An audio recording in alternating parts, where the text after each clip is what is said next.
S02 ni hoteli nziza cyane iherereye mu mujyi wa Kigali ahazwi nk'Igikondo. Iyi hoteli iri haruguru gato y'Amahezi ya kabiri ku gahanda ka mbere ibumoso bwawe, naho uturutse ruguru ahazwi nko kwa Rujugiro n'iburyo bwawe. S02 ibafitiye amafunguro meza cyane ateguranye isuku, ubuhanga ndetse n'uburyohe. Si ibyo gusa kuko S02 ibafitiye ibyumba byiza cyane kandi ku biciro bitandukanye. Ni ibyumba bisa neza, biri ahantu hatuje kandi harangwa n'umutuzo. S02 ibafitiye ibyumba guhera ku $80 gusa, hakubiyemo na breakfast. Ibi ni ibyumba byiza cyane biri VIP utasanga ahantu aho ariho hose. Si ibyo gusa kuko ibafitiye n'ibindi byumba guhera ku $50 ku ijoro harimo na breakfast. Ibi nabyo ni ibyumba byiza cyane kandi bisa neza. S02 ntiyabibagiwe kuko ibafitiye bedrooms apartment ku $800 gusa, hakubiyemo ibikoresho byose. Aha ni mu gihe kingana n'ukwezi. S02 ni igisubizo kuri bose. Uramutse ukeneye ibindi bisobanuro cyangwa gukora booking, hamagara nimero iri kuri screen yawe, baraguha serivisi nziza cyane.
Ubundi ibi ni ibiki? Hari ibyo ntazashobora. Ibiketse ko mbona utangiye nabi. Ubu uyu muhungu uvuye aha ngo ni Hygue we nuwahe? Ariko mama, wenda no kwisugira uburakari sinzi n'icyo yaraje kundebera. Ariko se ko navugana n'umuntu mfite imyaka yo gukora n'ibintu kugira inshuti nyinshi zitandukanye. Kuba yaraje kundeba ikosa akoze ni irihe? Urumva mbese nta kosa ririmo? Njye nta kosa ndi kurukana n'abahungu. Mbese uyu munsi hajuye, ejo hajuye. None se hano harawe isibaniro ry'abasore? Ntabwo mbishaka, simbikunda, ndi umukristo, icyo kintu kimenye neza. Rero ako gakungu, uwo nari nemeye waramwanze, n'uriya rero mureke. Kandi nkuko nanamubonye nta n'ubwo uriya namushyingira. Turabyumvikanye? Ntabwo mbikunda rwose ubwo ngore kubimenya mu mutwe.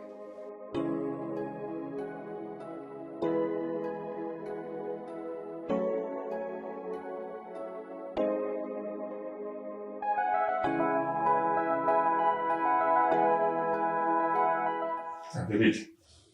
Ni byiza kabo. Uretse mukuru wawe Hygue namubonye agenda mu gitondo, sinzi gahunda zagiye. Nese hari ikintu ushaka kubaza? Hanshega ko atari ukambere nikojeje.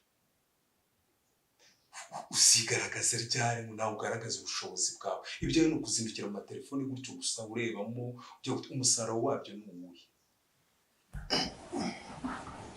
Papa, ntabwo iyo mufite telefone ko ntabwo bivuze ko hari ikindi kintu muri kwikoresha. Isi ya none uyu munsi wa none yibagiye kuri tekinoloji. Kuvuga ahangaha nshobora kubona amasoko, nshobora kubona ibigezweho, dushobora kuimprovinga mu nganda zacu. Je veux bien, iriho tekinoloji twese turabikoresha. Ariko igihe wahereye etwa ibyo wakuyemo nibiye. Ntabwo muri aka kanya n'umuntu ambaje ngo uriya mwana wawe akora ibiki namusubiza iki. Ntabwo uri kwigaragaza. Ndade, ntugire ikibazo vuba ahangaha ndaguha igisubizo cyiza. Kandi nanjye ndabizi ko ibintu ndi gupanga n'ibyo nyine nkora byose, umunsi umwe nakweretse umusaruro wabyo, ndabizi kuzishima. Urabizi? Ikinyarwanda baravuga ngo ntege bigwire, yamereye imvi mu muhora. Yego papa, abantu bose ntabwo tugomba kuba abacuruzi. dushaka kuba umucuruzi ndabyemera pe ntabwo waba wakora umwuga nk'uwo papa wakora ntabwo ari ngombwa ariko noneho wowe ku myaka yawe icyo wamaze guhitamo ni igihe ariko se ubundi wenda tureke n'icyo nese ubundi nk'ugi ubyutse mu gitondo ukabona umbaye perezida w'igihugu wowe naba mu ba mbere bahunga igihugu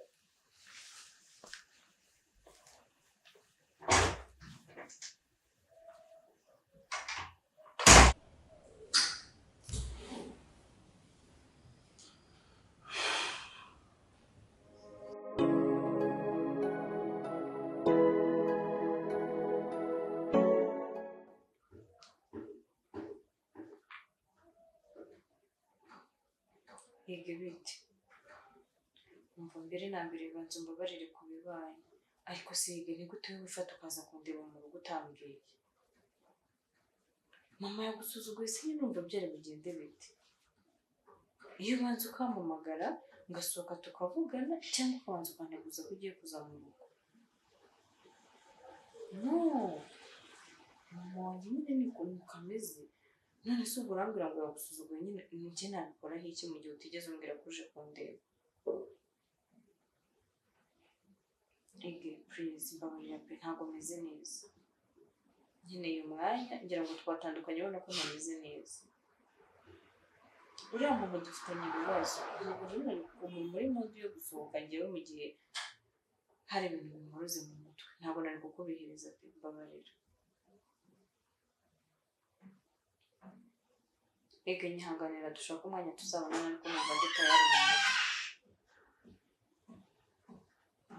nzakubwira noneho ntabwo meze neza pe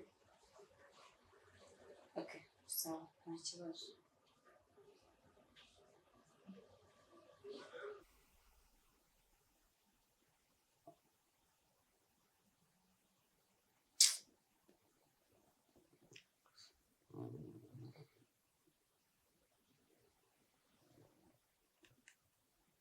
Ana. Bwaje biki?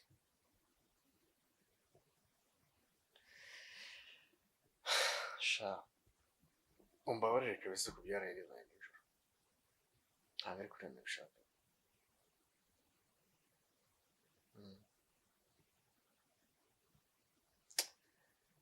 Sha ndi stress mukuntu reka tuzavuga rundi munsi to.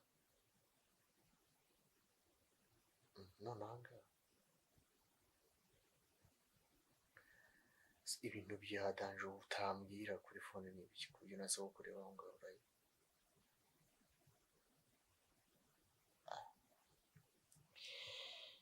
Sharika nkubwire. Ihangane tuzavuga none ntabwo byakunda. Adupurane muri umunsi ntari. Bwaje usaba.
Allô?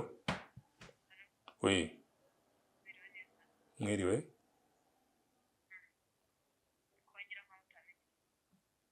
Ya, ntago nakumenye ahubwo wanyibwira.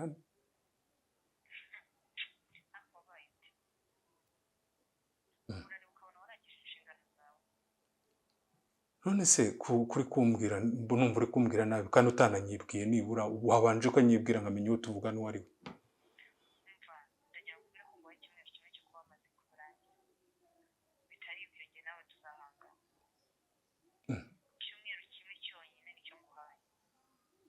ariko se gerageza kamwe mushyire no mu kinyabupfura wibwirane kuko mu muco nyarwanda kwibwirana ni ingenzi. Alo?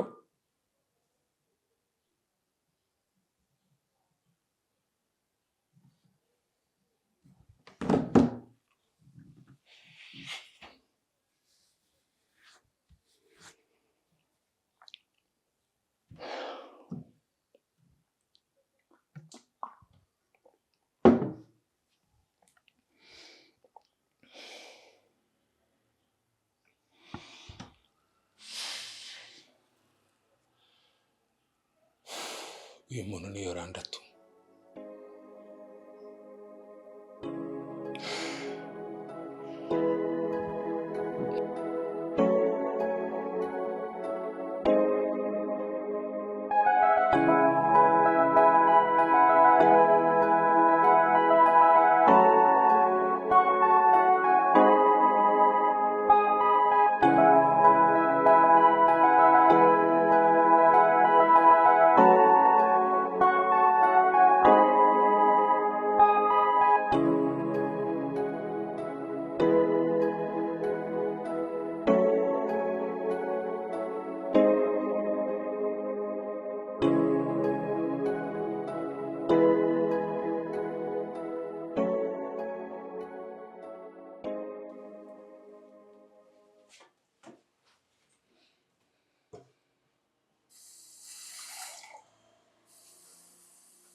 Mwiriwe mama. Meze neza. Mwiriwe ute? Meze neza. Mbona se usa nk'unaniwe. Wapi si cyane? Uretse se nkubwire. Ndagushaka ariko gato. Ubone gukaraba.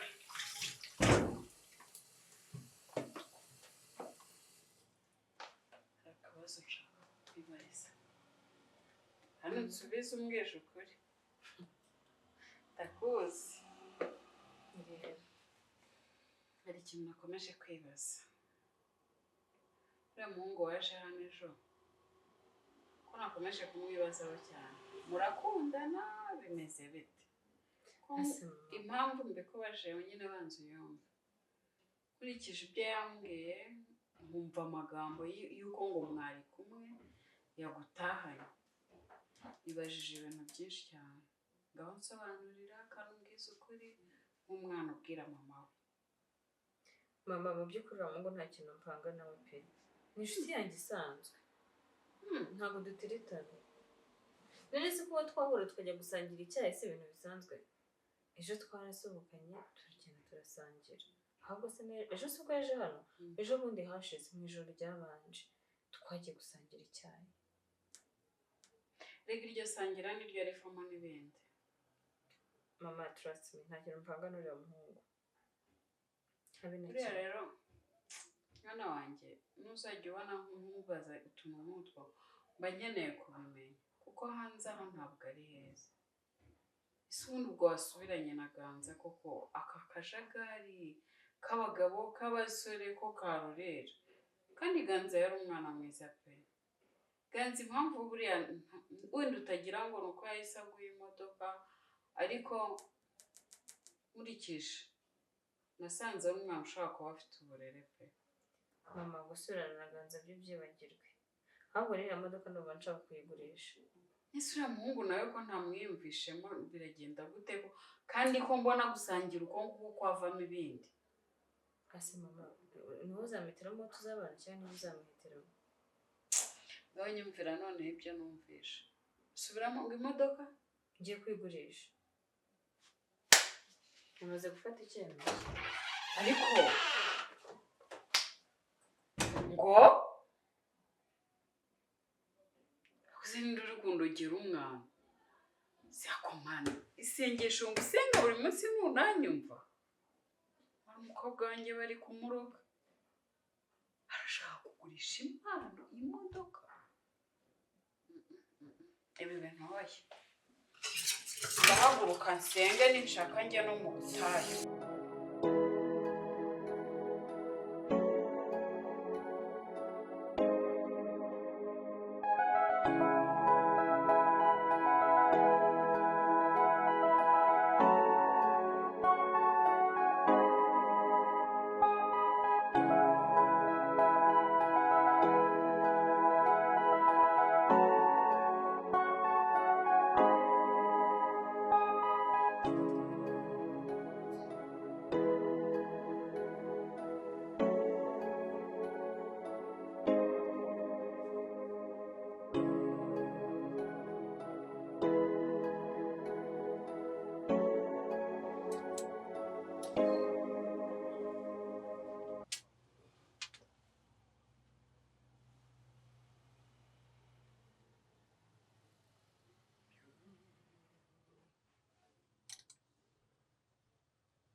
biteze Sawa.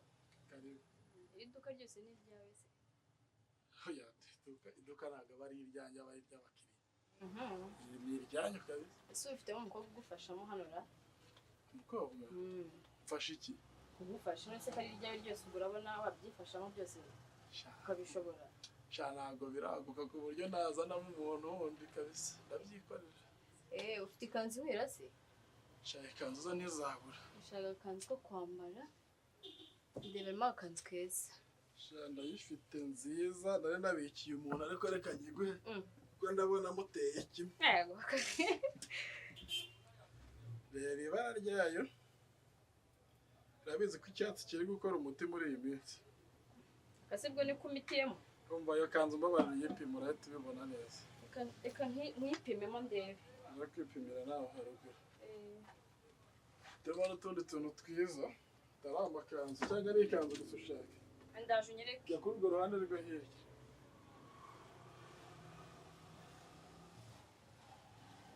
Utu dukora turatuzi se. kajyaho Rwanda ipima ikanzu turabibona nyuma. sawa Wow.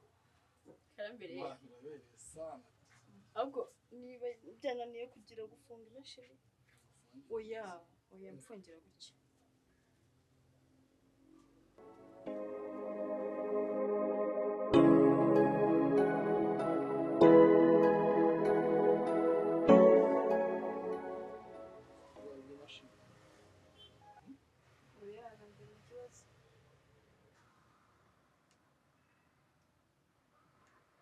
karambiriye noneho wajya ngo ibaza nawe mwabwira no kuntu ibintu bimeze.